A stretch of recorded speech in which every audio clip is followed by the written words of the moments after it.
Amigos, buenas tardes, bienvenidos a 24 horas. El Procurador General del Estado reconoció su firma y rúbrica como acusador particular dentro del caso Sobornos 2012-2016. Hola María Gracia, ¿cómo estás? ¿Qué tal? ¿Cómo estás? Hola Valeria, amigos, muy buenas tardes. El procurador Íñigo Salvador aseguró que el perjuicio para el Estado por los presuntos aportes ilegales a Alianza País bordea los 22,5 millones de dólares. Con esta información comenzamos.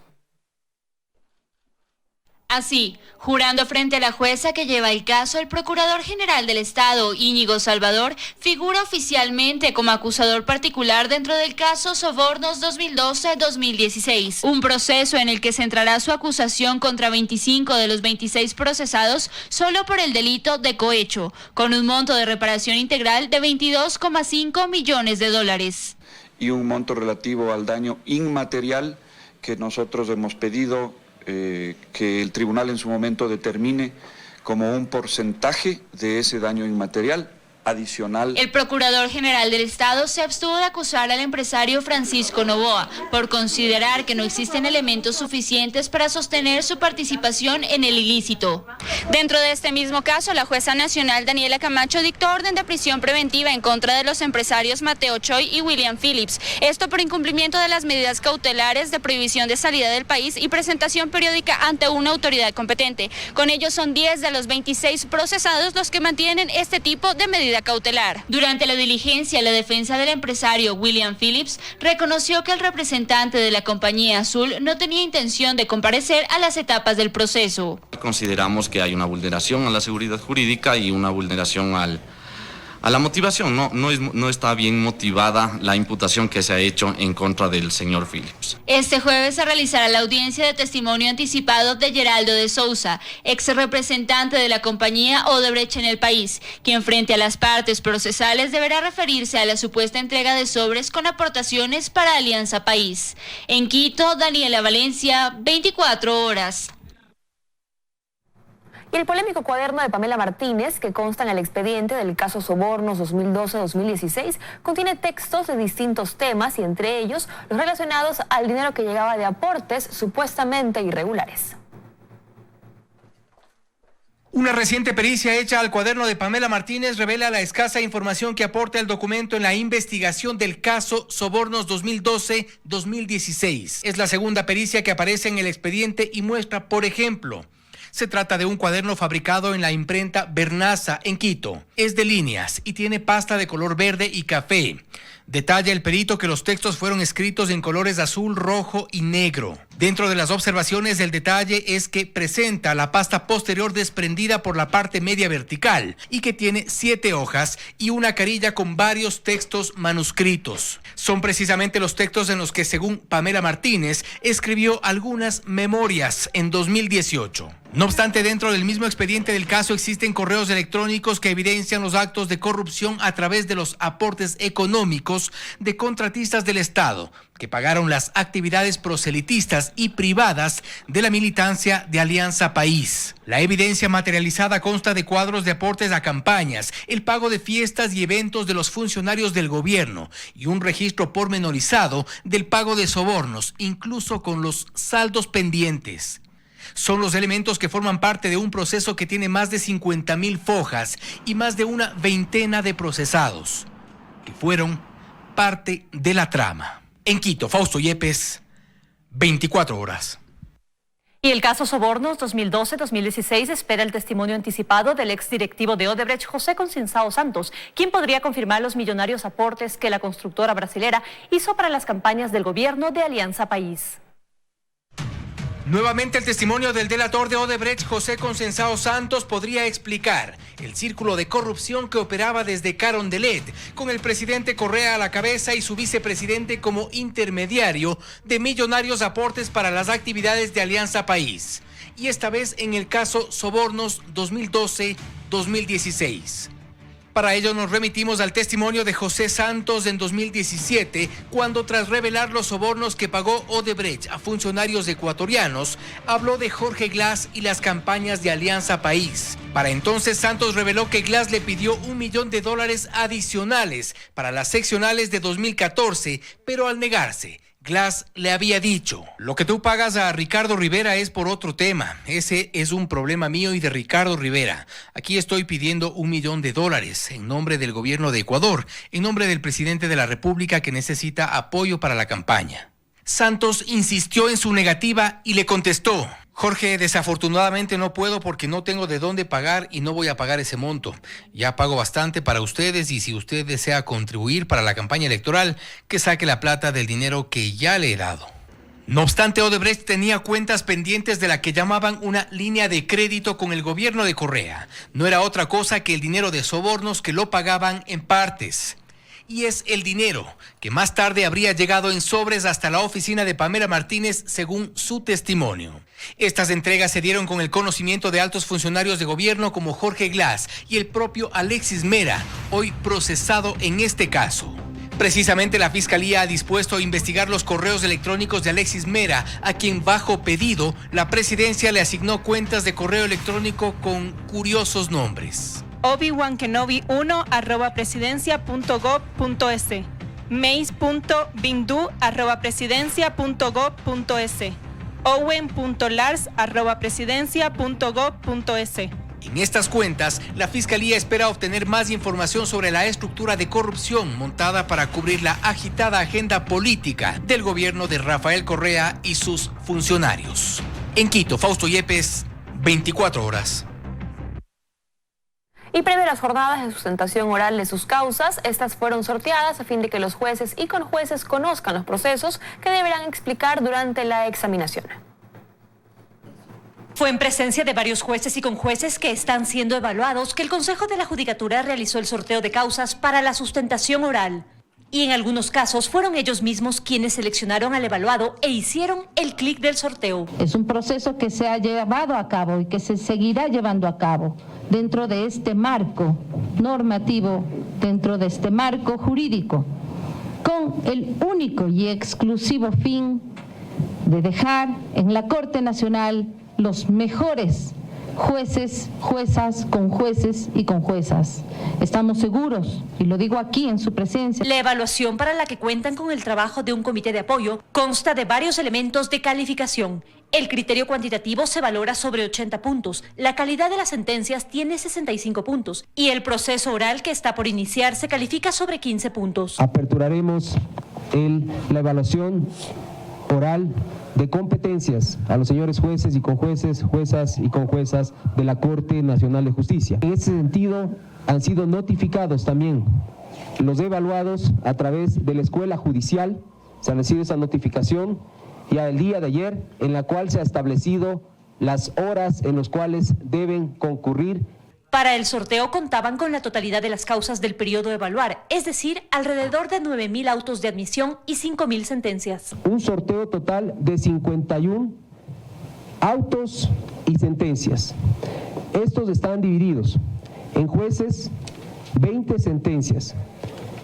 Con jueces no penales tenemos 14 en ese sentido y con jueces penales 3. Para sortear las causas utilizaron el mismo mecanismo mediante un algoritmo con el que sortearon las sentencias que el comité de apoyo aún evalúa. Los 20 jueces que todavía permanecen y se someten a la evaluación, pues un juez renunció, y los 15 conjueces tendrán que concurrir para la sustentación en el complejo judicial al norte de Quito, desde el sábado 7 al miércoles 11 de septiembre. En Quito, María Gracia Acosta, 24 horas. Un juez de Pastaza fue detenido la noche de ayer con $40.000 en efectivo.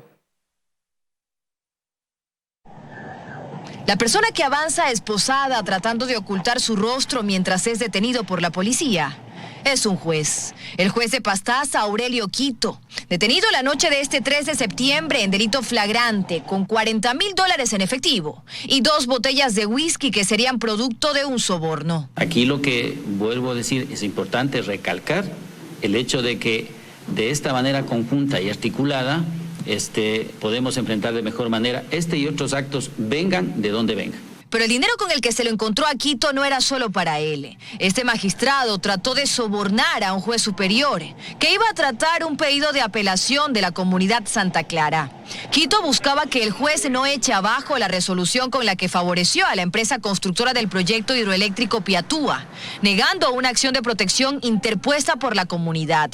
El juez de Pastaza, a quien buscaba coimar, denunció el hecho a la fiscalía y se organizó el operativo. Hemos mantenido ya la comunicación y he dispuesto a nuestra Dirección Nacional de Transparencia que inmediatamente abra las investigaciones en este caso. Apenas la policía permitió que la presidenta del Consejo de la Judicatura tenga información del hecho. Aurelio Quito fue detenido en un restaurante en Puyo donde iba a entregar el dinero en efectivo y las 2 botellas de whisky al otro magistrado, a quien también le ofrecía otros beneficios, como su traslado a Quito e incluso archivar el sumario administrativo que podría abrirse, tras pedido de los perjudicados. El juez Aurelio Quito podría ser investigado por extorsión, tráfico de influencias y cohecho. Esta detención se da a pocas horas de que se conozca la sentencia en segunda instancia del caso Piatúa. Dayana Monroy, 24 horas. Y los continuos casos que demuestran la incompatibilidad entre el trabajo de la policía y los operadores de justicia exigen a las autoridades acciones para instaurar un sistema que funcione. El gobierno ha pedido congruencia en el trabajo de los jueces. Hace ya 40 años, el entonces presidente de la República, Jaime Roldós, durante la apertura del Palacio de Justicia en Guayaquil, se preguntaba cuándo se iba a inaugurar la justicia en el país. Un interrogante que, a pesar de los años, sigue vigente y ahora mucho más, afirma el penalista Jofre Campaña. No solo que no se inauguró, la justicia ha sido enterrada. En este país el sistema judicial no funciona y nunca fue tan malo como ahora.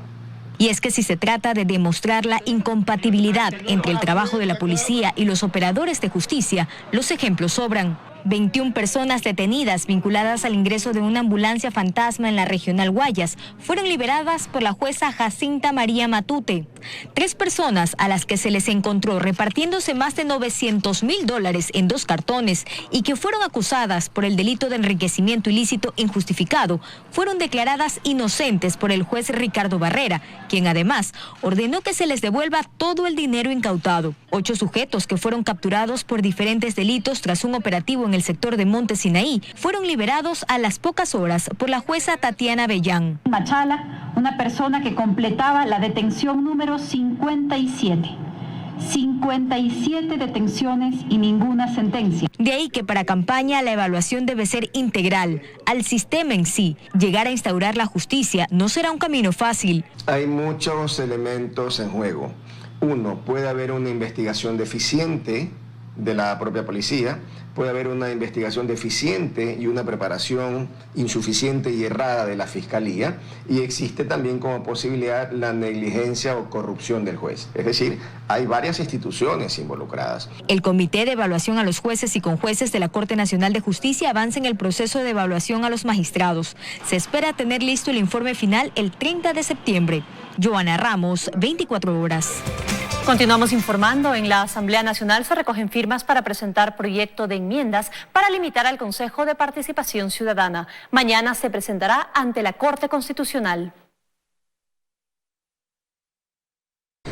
César Litardo anunció que ya firmó el proyecto de enmiendas que presentará este jueves la Asamblea ante la Corte Constitucional para que dictamine y diga el camino a seguir para cambiar la Constitución.